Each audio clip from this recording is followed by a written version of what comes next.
Hello, I'm Andy Brassell. Welcome back to Guardian Sports La Liga Talking Points. You can click the G in the top corner there at any point to subscribe, and why wouldn't you want to, with so many other great videos on here too. Of course, in this one composite show, we're going to be looking back at the best of La Liga from last weekend, where Valencia had a great time of it. We're going to be shining a spotlight on a rather dark place, which it is at Barcelona for Luis Enrique at the moment, and looking forward to the best of the weekend. Valencia versus Athletic is one that's really caught my eye. You can click any of the panels in the side here to forward to any of those sections when you fancy it, or just watch the whole thing. This is La Liga Talking Points. Now, after centre-back Shkodran Mustafi scored twice for Valencia at the weekend to help them to a 3-1 win at Villarreal just down the Costa Azahar, bringing him to 3 goals in 2 games. This means Valencia, who are up into second place now, have scored 7 goals from set pieces this season, 30% of their total. Not quite at the Atletico level, but getting there. Mustafi's the German World Cup winner, of course, of Albanian heritage. He celebrated both of his goals with the symbol of the double-headed eagle to celebrate his Albanian heritage. And in open defiance of FIFA's call not to use any political gestures on the pitch. But Mustafi's a strong character, much like his centre-back partner Nicolas Otamendi. Now, I do have my doubts about them, but nevertheless, that sort of character is seeing them through the early stages of the season and suggests Valencia might have some sort of longevity.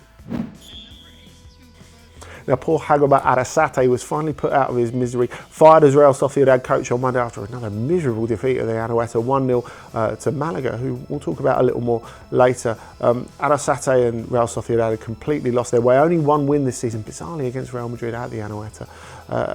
This has been some time coming. A shortlist headed by David Moyes, or Moyes as he might become known, interestingly enough, leading the shortlist. Not quite sure how he'd do there. We might be able to find out soon. Other names on the list include Pepe Mel, Alejandro Sabella, who of course took Argentina to the World Cup final, but Moyes is the front runner.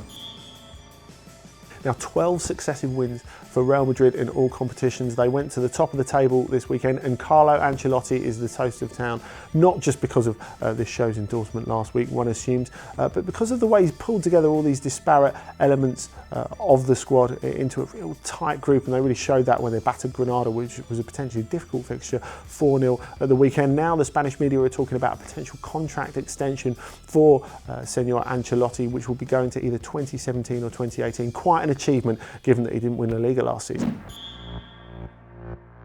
The second successive defeat for Barcelona has put Luis Enrique under a little bit of pressure already. There's talk in the Spanish media of the beginnings of a dressing room mutiny, with the senior figures apparently in the dressing room really unhappy about the way that Barcelona did or didn't prepare El Clasico. Now, this sense of confusion was sort of hinted at after the Clasico itself, with Jeremy Mathieu, of course Barcelona's best defender so far this season, saying that he was surprised to be picked at left back, which suggested that maybe they hadn't planned it quite as thoroughly as they could have. Now, this sense that all the players weren't quite on the same page was something that shone through a little bit against Celta as well, who are a very well-oiled machine, of course, with the foundations built by Enrique himself. But there are a few changes as they chased an equaliser towards the end of the game, and it was all a little bit desperate, showing that perhaps Barcelona need a little bit of a sharper focus. And considering that they've got 2 Champions League matches, as well as Sevilla and Valencia to come before the end of the month, they really need to tighten up.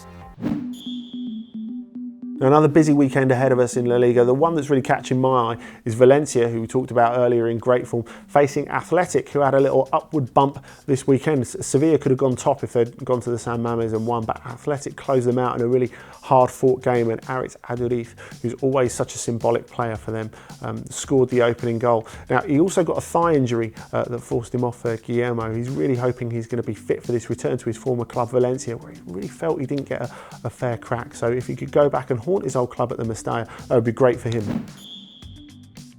Hats off to Malaga, with Javi Gracia's men pushing towards the European places now, with another win for them at the weekend at Real Sociedad, as we were saying before. And they've got the second best defence in La Liga to date. They've only conceded 8 goals from 10 games, with a really unusual and unlikely centre-back partnership. Sergio Sanchez, who came back from a heart scare that saw him had to take a year out of the game, and Wellington, who's a real veteran at 35 and has really seen it all at Malaga. Now, they've got a chance to push up towards those European places by winning against Eibar, who had that great win at Rayo Vallecano on Monday, at La Rosaleda this weekend, although they will probably have to do without Sanchez, who came off with a muscle injury, and Wellington, who's suspended after taking a red card at the Anoeta.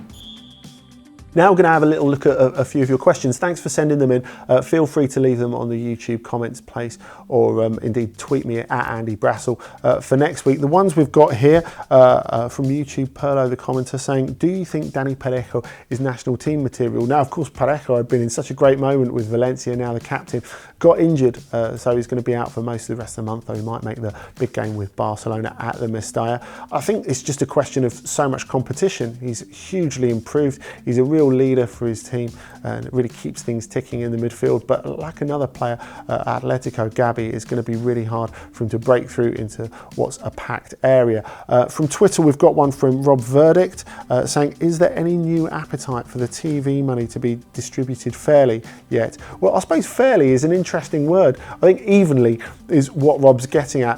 Fairly, I don't think there are too many dissenting voices at the moment, even though it's not even. Javier Tebas, who's been the president of the LFP for 18 months now, never really had the look of a reformer about him, and so it has proved. I think he feels that Barcelona and Real Madrid being strong is good for the league, and unfortunately, apart from a few dissenting mid-range clubs like Sevilla and Valencia, the feeling in the rest of La Liga is exactly the same, so nothing really is going to change.